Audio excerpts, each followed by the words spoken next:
So you'll hear a little crackling today because we're sitting at Tall Timber Ranch in the living room and the fire's crackling in the background.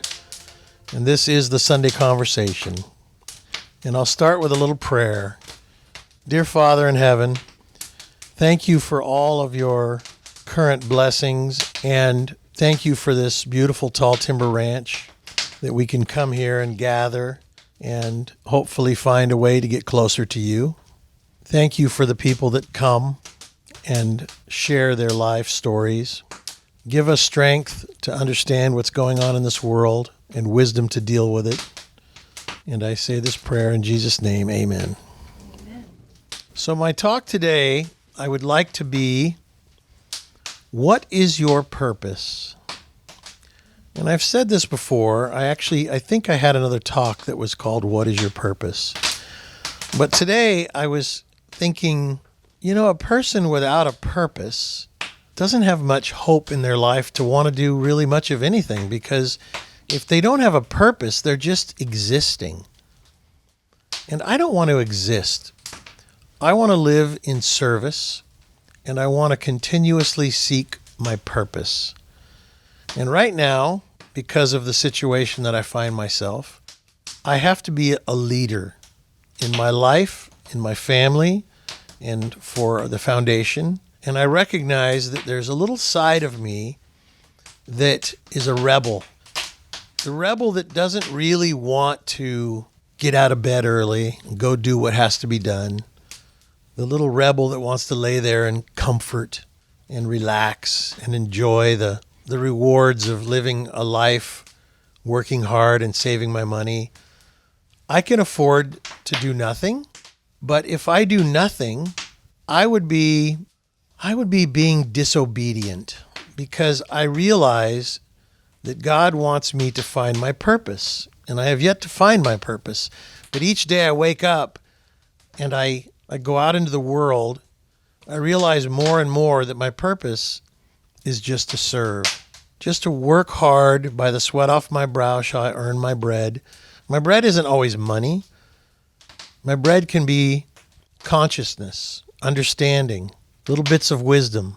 And I realize that is what nourishes me. So if the bread is supposed to nourish me, by the sweat off your brow shall you earn your bread, the bread is supposed to nourish you. Well, I have plenty of food. I have plenty of bread. But what I don't have enough of is the nourishment of my Creator. And so I go out into the world each day and I seek opportunity through working hard, through trying to make Tall Timber Ranch better, our website for the foundation better, a new app because our old one is broken, new office, new place to gather, a bigger, better place. And I think to myself, well, I could just go and work and earn money, and I could fill my bank account. But does that give me joy? No. What gives me joy lately is hard work for the right reason. And to me, the right reason is to serve my Creator, to try and do a better job being a man and a father and a husband and a leader and an example to the young folks that I get to be around and some of the old folks that I get to be around, and to walk the walk and talk the talk instead of just acting. Because for most of my life, the old saying, the whole world is a stage. I've just been a good actor. And I don't want to be an actor anymore. I don't want to be an actor anymore. I want to find my purpose. I want to find what God wants me to do, and I'm finding it. Because, if you want to find gold, if you don't go out into the mountains and start panning or looking or digging, you're not going to find that gold. It's not just going to land in your mailbox one day. Oh, there's the gold I was looking for. You got to go out and do some digging. If you want to make an omelet, you got to break a few eggs. If you want to do anything, you have to work toward it. And I remember thinking to myself, gosh, I sure would like to just go sit on a beach somewhere and relax. And then I see a picture of a person sitting on a beach and relaxing, and I envy it just a little bit. And then I think to myself, but who would scrape the floors so that the guy can lay the carpet on Tuesday? And who would make sure that somebody was there to unlock the door so the guy can come in and do the wiring on Monday? Who would do all these things? I could sure point my finger and make sure there's somebody to do it. But you know what? I have a job, and until my job is done, I feel like I need to make sure that I show up every day, that I show up ready, that I show up early, that I show up really ready to serve, ready to do what nobody else wants to do. The more I do what nobody else wants to do, when I get done, I think to myself, well, that wasn't that bad. Am I tired? Yeah, I'm tired. But it wasn't that bad. No, it was actually good because I did something that nobody else really wanted to do. It was a hard job. My wife says to me, a man of 61 shouldn't be doing that job. And I thought to myself, yes, a man of 61 should be doing that job. How old was Noah when God asked him to build the ark? It doesn't have anything to do with your age. It has to do when the calling comes to you. And so I feel like that for all of us, there's a calling. What is that calling for you? Have you ever thought of what that calling is? Are you seeking your calling? I can look around this room and I can see people that one day were sitting in a chair probably going, what am I going to do? What am I going to do with my life? And then the phone rings and it says, hey, I need you. And you can either sit at home and go, oh, well, that seems like a hard job. Or you can say, okay, let's go. It happens all the time. Or do you sit there and say, no, I don't want to go. That sounds like hard work. And I actually can see people in this room that everybody has gotten up and said, let's go. It's just like the guy on the flight that said, let's roll. The guy's name was Todd Beamer. I guess it was the White House they were trying to go to, you guys were saying. But I don't want to be that person that just sits there. I don't want to be that person that is comfortable because it's comfortable. It's not even good for my body to just sit there. I was talking to Bo this morning and I said, here I am working on this place, doing this stuff and lifting the weights and my body is sore. And he says, it's good for your body. He says when he hurt his back, he got down to 170 pounds and he was at 240 pounds when he was lifting weights. What happens to that muscle? It just atrophies. It just goes away. Your body just slowly deteriorates. So it's not good for us just to sit and be comfortable anyway. It's good for us to be uncomfortable. It really is, because you build character. My wife says to me, what are you thinking when you're in there working for, it was 10 hours by myself? I said, I wasn't thinking anything. When the hands are at work, the mind is at ease. Sure, I was thinking little things here and there. My eyes were starting to play tricks on me because I was getting tired from pushing this big, heavy scraper. I was scraping up the glue from underneath the carpets because I'm trying to lay some new carpet early next week. And actually, I saw the concrete like it was coming at me in waves. And I was looking at it because it was vibrating, so it was starting to affect my body. And I thought, how can concrete move like that? And it wasn't moving, but my mind was playing tricks on me. And I thought, my mind is playing tricks on me. So I thought, I'm going to stop this for a little while, and I'm going to do something different because this vibrating evidently is affecting my mind. And so I picked up this big sander. I had a big scraper and a big giant sander, and I started sanding, and I thought to myself, this concrete doesn't have lumps and bumps and waves in it. It's perfectly flat. But it's amazing how the mind plays tricks on us. And so everything in life, as you go through your life, your mind will start playing tricks on you. I think especially, what do they say? Idle hands are the devil's workshop. Especially when you're just sitting there relaxing.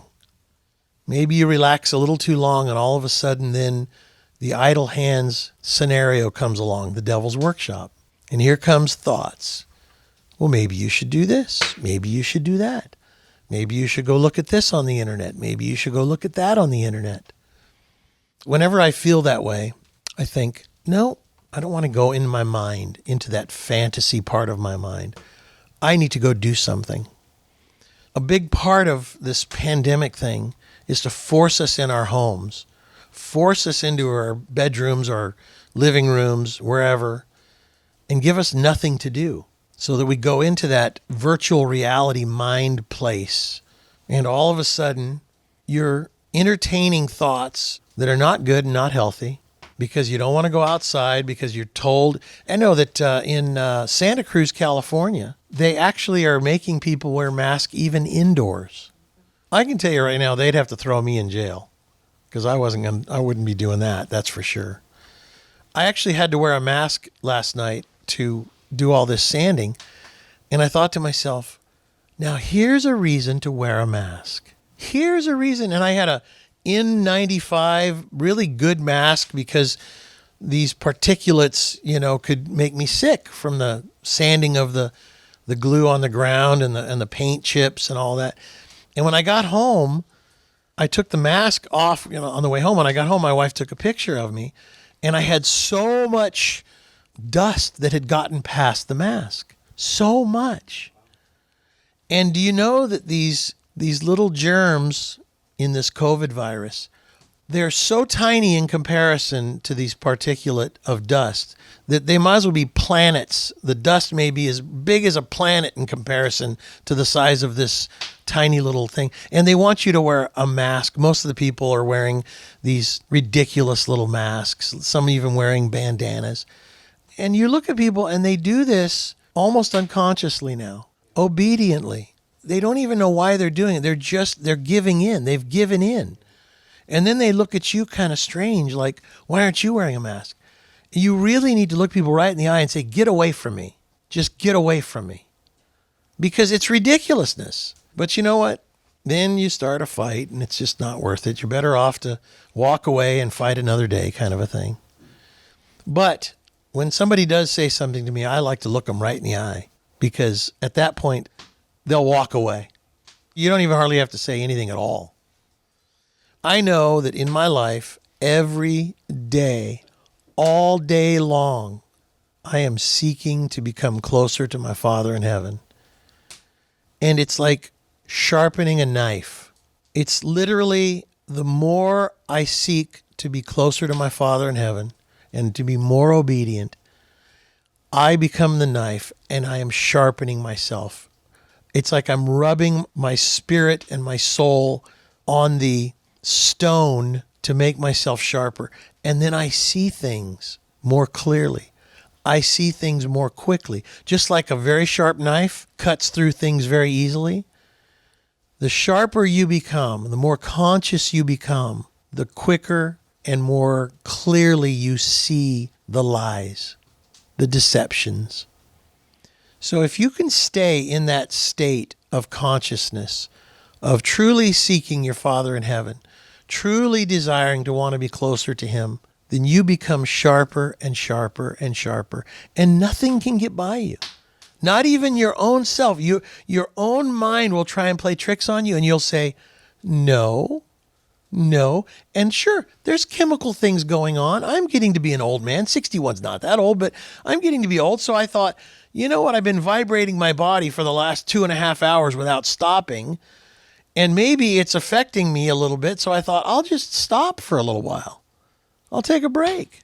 I don't need to kill myself. I actually thought about, I'm in here working. My wife calls me at 10 o'clock at night. She says, it's time to come home. You've got to come home. It's time. You're going to kill yourself. And I thought, yes, it's time. I'm tired. I'm starting to see the concrete have swells in it. It's like insanity. So I thought, all right, my body is kind of a, it's a petri dish. It's constantly, I'm reacting to things. I'm eating things and maybe I'm getting tired. I'm low sugar. I'm all these different things. You can take signs from your body, but as you become more sharp, you'll recognize these things and you won't try and play games with yourself. Like, oh my God, I'm going insane. I'm going insane. The concrete has got swells in it. Or you can say, I've been vibrating myself for too many hours in a row. I can tell you. And then I went back this morning at 5 a.m. and I was working along and I'm watching the clock because the machine has to be returned at before 9. And then I want to come here and do the Sunday talk at 10. And so this machine was about 150 pounds and I had to have the guy help me load it into the back of the truck. But at 8:30 in the morning on Sunday morning, there was nobody to help me. And I thought to myself, well, I'm going to just muster up the strength. Now, I'm still a human being and I have only certain capabilities. So yes, I mustered up the strength and I lifted that big, heavy, bulky, nasty thing into the back of the Cadillac Escalade, which I'm trying not to damage the vehicle because I need to sell it. I only bought it to sell it. So here's this fancy, beautiful machine, and I'm putting this big, nasty grinding machine in there, and I lifted it up in there, and I had to be very gentle. And so usually when you're lifting something real heavy, you just want to clunk it in, you know? But I had to be careful. I put some cardboard down, and I lifted it in there, and then I walked away, and I was like, okay, I just damaged myself. I just hurt my back because I'm human. Again, the body is self-healing. The car is not self-healing. So I hurt my back a little bit, and I thought to myself, okay, I found my limits. I'm telling you this story because everything in life, if you just walk through your life with wonder, I wonder what's next. I wonder where my limits are. I wonder if I can be obedient in every way. I can. You can. We can. You just have to be sharp. Just like a knife. You don't take a butter knife out to cut your steak. You take a steak knife out. And then if it doesn't cut very well, maybe you get that really good knife that you've sharpened, and you can cut through that steak just like butter. And that's how you need to look at it. As steel sharpens steel, one man sharpens another. So everybody that you come in contact with, if you are looking, how can I sharpen myself and sharpen that person too? Not cut them, because if you're not careful, you will cut them. You will cut too hard. You will be too abrupt. You will be too sharp. And every moment of your life, you're going to have opportunities to deal with something right. You're going to have opportunities to deal with something wrong.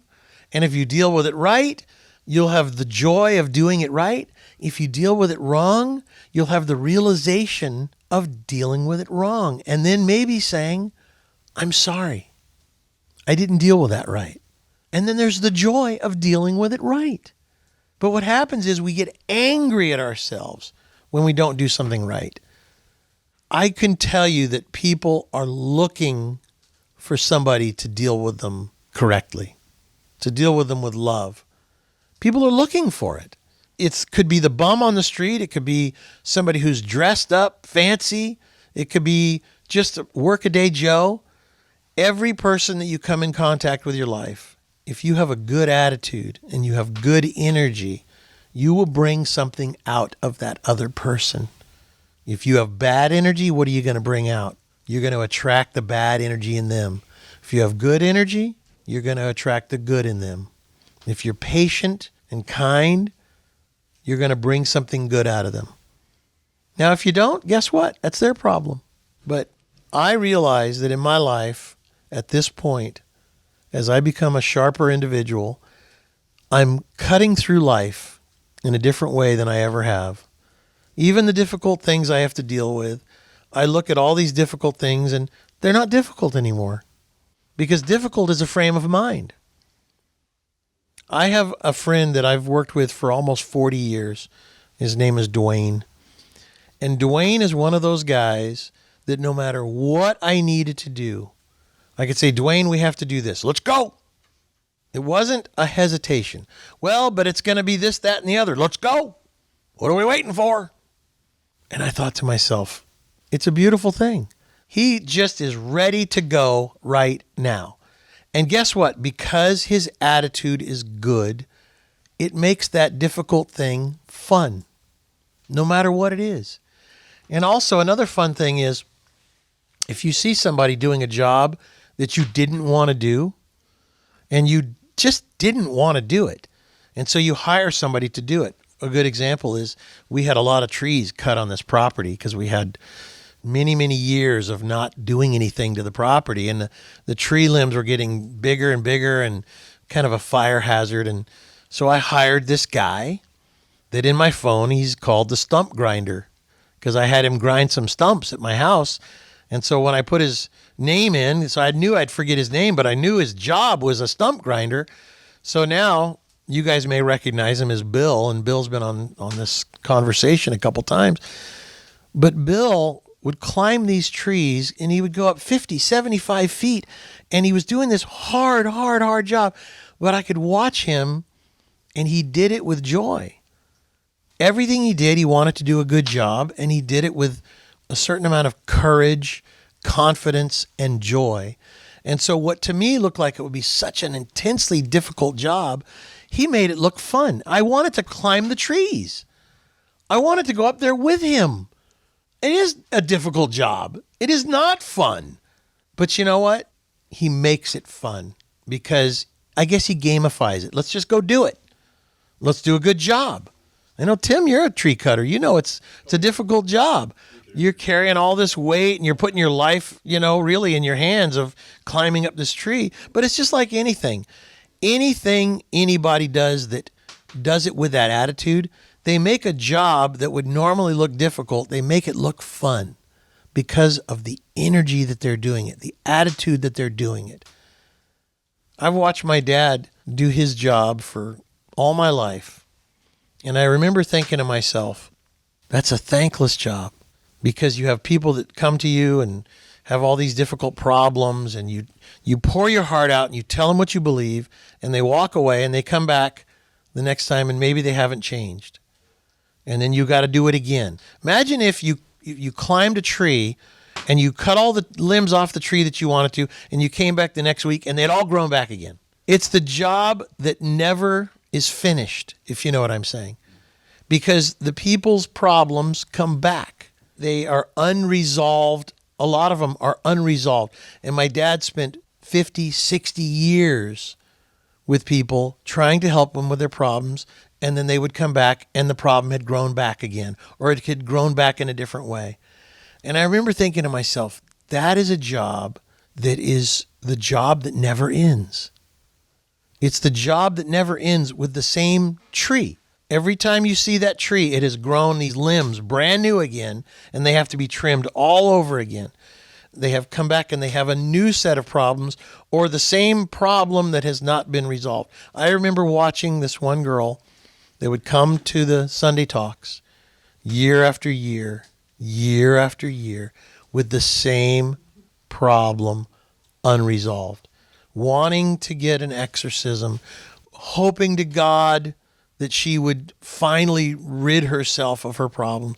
And my dad would always return and try and help her again. And I remember thinking to myself, wow, that's dedication. He was a dedicated man to trying to help people, trying to come to the table with his sharpest knife, you might say, with his sharpest, how can I say this? His best foot forward to try and help a person rid themselves of their own little personal demons. And I say it, little personal demons. The persons, they seem like these horrible big things, but usually they're just little lies in there that have manifest over and over and over again. And my dad sees them as just little sprouts, the tree, you trim the tree and then it brings these little sprouts out. And really what it is, these darknesses within us, they seem like big, burly monsters, but they're just little fruit flies. Tend to grow. Well, they grow big in your mind. And in your mind, you feel like you are being held by the devil. But remember, the liar lies. So I could see my father, everything seemed so simple to him. Everything, he would look, he says, just let it go. You could change in an instant. And that is the truth. That is the truth. But what happens is because we choose to believe the lie and the liar, it stays that big, ominous shadow, because that's really all it is. It's a big shadow inside of us. But as I'm getting to this stage of my life, when every now and then something comes, one of those big, shadowy creatures, I just look at it and say, I don't believe you. I believe my Father in heaven. I believe the truth and the light will set me free. And you shadowy monster, are nothing.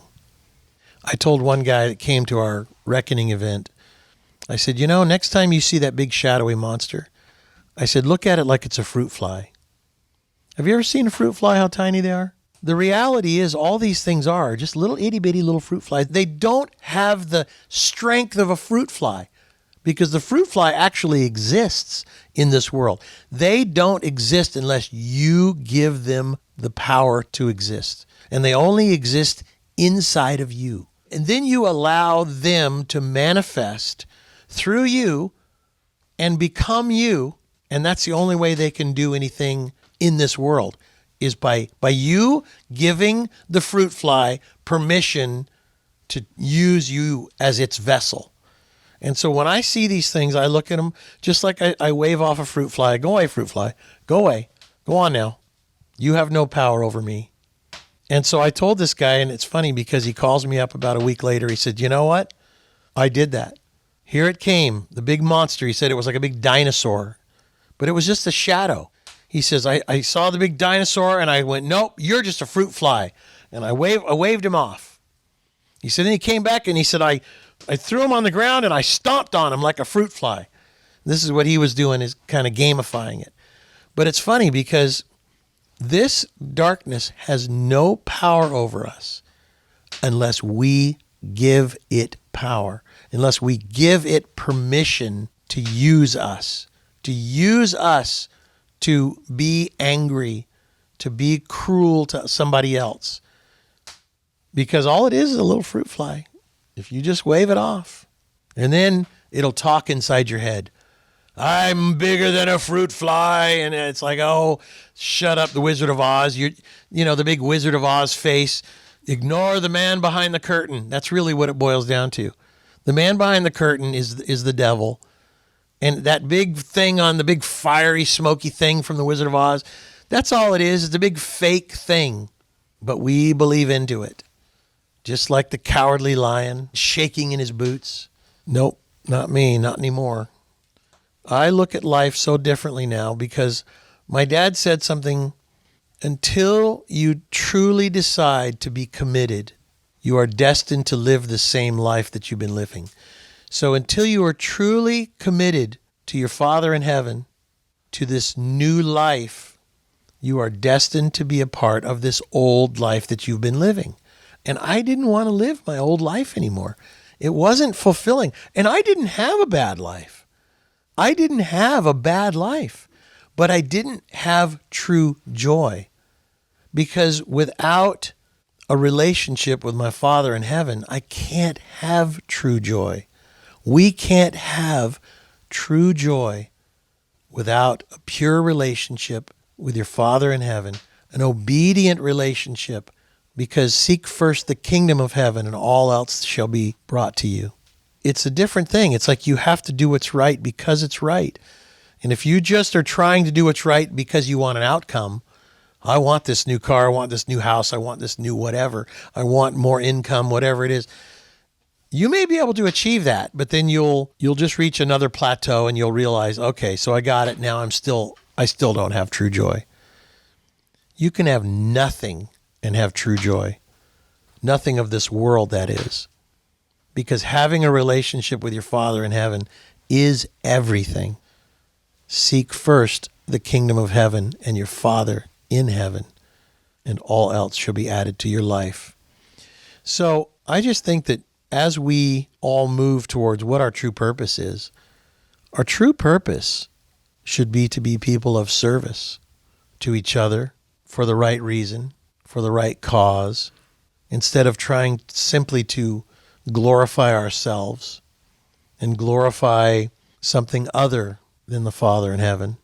My dad described God one time as being the ultimate ego. He is the ultimate ego because he wants you to pay attention to him. He wants you to be obedient to him, where our ego wants to have all of the attention on us. Our ego wants to be obedient to what we want, which guess what? If you look very deep, what's behind that? It's the man behind the curtain again. It's the dark overlord behind the curtain, pulling all the strings, telling you what you want, instead of you realizing that there is no true joy without a real relationship with your Father in heaven, because then he will help you to become sharp. He will help you to become conscious. He will help you to have all the things that you need in your life. Not that you want, but the things that you need. Because I'm looking at my life going, I want a brand new truck, $75,000, maybe even $100,000. I want a brand new truck. I deserve a brand new truck. And I'm looking on social media the other day and Facebook Marketplace, and I see this damaged truck. And I thought, wow, low mileage, little bit of damage. That's a heck of a deal. So I sent the guy a text. I said, hey, I'm interested in this truck. I'm okay that it's damaged because I know how to fix cars. Call me first thing in the morning. I'm a cash buyer. Because I saw this truck and it was pretty darn cheap. It had 39,000 miles on it, a 2012 with very low miles, diesel, just minor damage, hood and fender and a headlight and a dent on the bedside. And I thought, there's the truck I need. Not a brand new truck, a reasonable truck that'll get the job done. So the guy calls me at like 6 o'clock in the morning. Now I was awake. Turns out the guy knows who I am. He says, this is Ron. I said, Ron? He says, yeah, I used to buy cars from you. And it was really a bizarre turn of events. He had a friend that his son borrowed his truck, got drunk, drove off the road and damaged it, and the father just didn't want the truck, and he made the insurance company total it. It wasn't a total by any means. I went and bought the truck and drove it away, and now it's a friend of mine is fixing it. So I'll have about half in this truck what it's worth, half. But God provided for me, with a little work, a nice low-mileage truck. That, to me, is the truck that I was supposed to have. Not this brand new fancy truck that my ego wants. I'm fine having a truck that has a little bit of damage on it. Doesn't bother me. I can fix the damage. A friend of mine's going to fix it. I fix some of it and he's fixing the rest. So God will provide for you what you need. He may not give you what you want, but he'll give you what he wants you to have. Give you what you need. Sometimes what you need is the consciousness to plant a garden. We were conscious we need to make a garden, a big garden, a really big garden, because we need to feed some of you if things get real tough. But if nothing else, we need a big garden, and then we can be generous with a garden because seeds are cheap. You plant the seeds, you cultivate the seeds, and here comes the garden and tomatoes and lettuce and celery and whatever else you plant. We needed a water tank also because we have a spring up on the hill. So Bo, the guy who's working here, taking care of the property, he says, hey, there's a water tank. It's really cheap. It's 1 year old, 2,500 gallons. We can tap into the spring, so on and so forth. Why don't you go with me? So I went with him to look at this water tank, and we ended up buying 3 big greenhouses and all the piping and plumbing supplies. And it was guys growing marijuana that went out of business. And now here's all this junk that was spewed across this guy's property.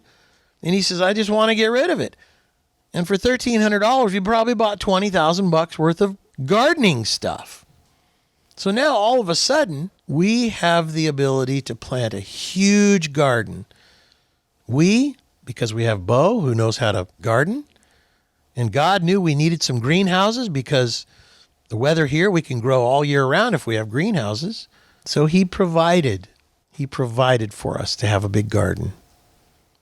And it's funny, as long as you put your faith in the Father in heaven, he will provide for you. Do I want certain things? Sure, I want things. I let God know what I want. I wanted a truck. And for some reason, I saw this truck. I was the first guy that called, and the guy knew me, and he says, I'll show it to you first. I have a ton of people that want to see this truck, but I'm going to show it to you first. That's how it works. You get up early, you go to work, you work hard, you provide a service for people, and people are like, well, I'm not going to do nothing for free. But we had a talk show that was supposed to help people for free, because to give is greater than to receive. Because when you give, you are bringing upon you a blessing that you don't even know about. When you are kind and thoughtful and giving and live a life of service to help others without expecting anything back, you're tapping into the kingdom of heaven. Because the little bit of coin that you may make for working on little things that you can do for people, it's nice. Maybe you need to earn a little bit of money, but if you don't, maybe offer your services to somebody for free every now and then. See what it's like. It really is a wonderful thing, because when you can do for somebody something that they can't do for themselves, you have just breathed life into somebody's life where there was a need, whether there was a shadow hanging over them, and you come all of a sudden with the light of your Father in heaven and light up their day. You never know how you're going to affect somebody. So can I always get paid for what I do? Sure. Sometimes do I just say, I'll do it, pay me whatever you want? And people are like, what do you mean pay me whatever you want? I say, well, you've always been fair with me. You'll pay me whatever you want. If not, I'll do it for free. They want to give you money, and sometimes more than you even expected. So I've kind of changed my way of doing things. I say to people, well, what do you want to pay me to do this? When I have people come to me that want me to work and do things that I used to get paid a lot of money for, I'd say, you pay me whatever you want. What do you want to pay me? You tell me. I find that they're more generous with me. I find that people, if you leave it to their good nature, they will be generous with you. And if you can do it for free, sometimes maybe it's nice to do it for free, because it's like paying it forward. It will come back to you when you least expect it. So I'm looking more to do things in my life out of service to others. And I look at the foundation and I think to myself, this foundation needs some help. The last decade, my dad did everything he could to keep himself alive, my mother alive, and the foundation alive. But thanks to all you folks that support the foundation, because for 57, 58 years now, my dad started the foundation in 1963. It is because of your donations, everybody listening's donations, and the people that are sitting in this room. Because of your donations, my father has been able to do what he did in his life for all of his adult life through the donations of people like you guys. And I know that in my life, I'm supposed to live a life of service. And that is what I'm looking to do more and more until I can actually not have to earn any money for anything I do. And it's funny because the more I try to get away from working, the more God sends me interesting opportunities that brings money to me in interesting ways. I think, where did that come from? How did that happen? And I go, oh, I understand. I get it. Because seek first the kingdom of heaven, and all else shall be kind of backfilled, you might say. It's like the wages of sin is death. The wages of obedience to your Father in heaven is life. So I want the wages of obedience to my Father in heaven.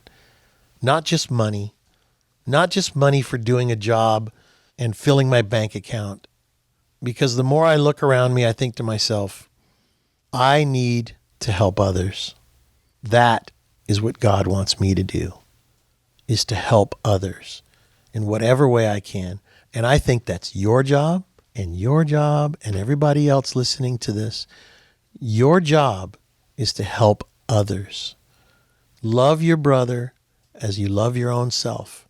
It's one of the commandments. And if we can do that, even somebody we don't like, that is the miracle of God. Just because you like somebody doesn't mean you should help the people you like and not help the people you don't like. I find that the greatest challenge in life is to realize that if you are helping somebody you like, and you're helping somebody that can pay you back or can do something nice for you, then you're obligating them. You're obligating them because you're doing something nice for them, and you're obligating them. Unless you can do something with the right spirit. I like to do things for people that can't pay me back. I like to do things for people that I'll never see again. Some people were broken down on the side of the road. I saw a father and a mother and two little kids on the side of the road with their camper. They were probably going out, for a holiday weekend. And I pulled over And I said, can I help you guys? And the guy says, well, he says, I lost a wheel bearing. He says, I just need to know where I can get a wheel bearing. You have any idea where I can get a wheel bearing? I said, yeah, I know exactly where you can get a wheel bearing. I said, matter of fact, I'll take you there if you want. He says, no, I think I can disconnect my trailer and I can just drive there. He says, so I'll get the wheel bearing off and then I'll go to where you said I should go. I said, well, I'll tell you what, I'll be back in an hour because I was running an errand and I'll check on you. And he says, oh, that'd be great. Thank you. So I went and I did my errand and I came back and I pulled up behind him and I said, how's everything going? Do you need any tools? I live down the way here. I can go get some tools for you. He says, no, I've got all the tools. I said, all right, well, I'm going to be going back out again in about an hour. I said, I'll check on you again. And I said, if you need any special tools, let me give you my phone number and I'll just bring them out to you. And he says, you're a strange person. You know that? And I said, why? He says, who does what you're doing? I said, everyone should do what I'm doing. But you know what? You have to be careful also who you stop and help. I'm not saying you stop and help everybody, but if God puts it in your heart to stop and help, assess the situation, make sure it's not the devil telling you, pull over and help that right. You remember what Alan said. You know, you got to be careful because the ego also does that, and then you put yourself in a harm's way. But here was a family on the side of the road. So I gave the guy my phone number, and about an hour later, I went by, and he goes, I'm almost done. Thank you very much for your help. He says, you know, it made it to where we knew we were going to be okay because we knew that we had you behind us, backing us up in case something happened. So the father, the mother, the two little kids were not worried. They didn't have worry. It's the same way we should live our lives because God is always there to back us up. But we forget about that. We feel alone. God is always there to back us up as long as we don't get angry. This guy had a great attitude. So I gave him my phone number and I left and I came back and it was gone. The camper was gone. Well, they obviously went on their way. And the next day, I got a really nice text from the man. He said, we just wanted to say thank you for you stopping and checking on us and giving us your phone number and offering to help. He said, you made our whole trip. That breakdown made their whole trip because it showed them that God cared about them because God sent me to look after them, if you know what I'm saying, because God uses us in those ways. Anyway, it was just a really sweet little text. And I felt like, isn't that nice that God could use me to help another human being, to make sure that they know that he cares about them. It's like he said, don't the birds and the trees have everything they need? Why should we worry? God is there for us. God will send somebody for you. It's like I started out saying, you think to yourself, what am I going to do? And then a phone rings and says, hey, I need some help. Can you come help me? And maybe you're thinking, well, I wanted somebody to help me and you want me to help you? But that call for you to help them was what you needed to get off your butt, go out into the world, and then guess what? That's where you find the opportunity. I've told the story before. I was going to borrow $10,000 from my dad because paychecks hadn't come in and money hadn't come in from clients. And I was sitting in my big fancy office and needed to make the payment and the payroll. And I was thinking, I got to borrow this money from my dad. I hate borrowing money from my dad. I just hate it. I don't want to borrow it. And I walked down the big fancy spiral staircase coming down. And I sat on the bottom of the stairs and my dad was having an argument with somebody, saying, you didn't do it right and your heart's not in it and you're fired. That's it. Go on now. You're fired. And he fired the person that was doing his video work. And I was like, huh? And I went in there and I go, so what are you going to do? How are you going to videotape your talk? And he says, maybe you could help me. Maybe you could help me. Would you mind helping me? And I said, yeah, I'll help you. I can do it. So I videotaped his talk for him and I called my son and he came and helped and we did it. And then I forgot to ask my dad to borrow the money because he needed me. So I stood up. Even though I needed his money, he needed me to help him. And then he left and I thought, I can't. I'll just suffer.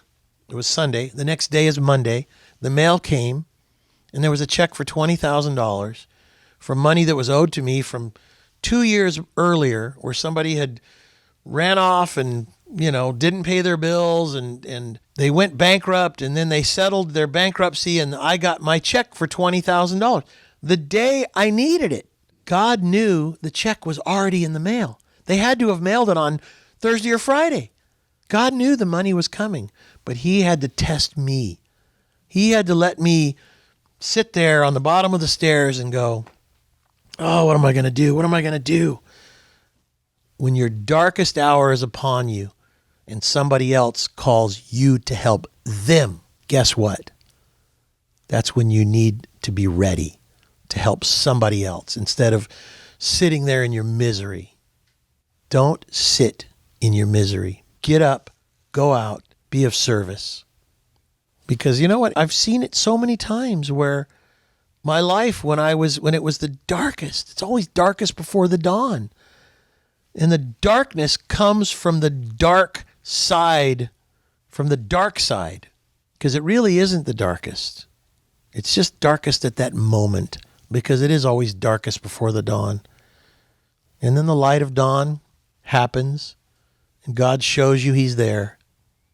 He shows you in some little way that you better just look up into the stars and say, thank you, Father. Thank you for this opportunity. Thank you for the darkness, because without the contrast, I may not be able to appreciate you, Father. So those dark moments in your life, believe it or not, those dark moments are actually a gift to you to see how you can respond and change. Through the darkness, you can rise up by remembering your Father in heaven and being thankful, even when things are tough, even when things are dark. Thank you, Father. Thank you for this life. Thank you for my family. Even as broken as we are, thank you. Gratitude, appreciation, and don't just sit there in your misery and be hateful, because guess what? That's where you'll stay. You'll stay there until such times as you wake up, stand up, and seek your Father in heaven, because he's the only one that can help you. Thank you for your support of the Foundation of Human Understanding. See you next week.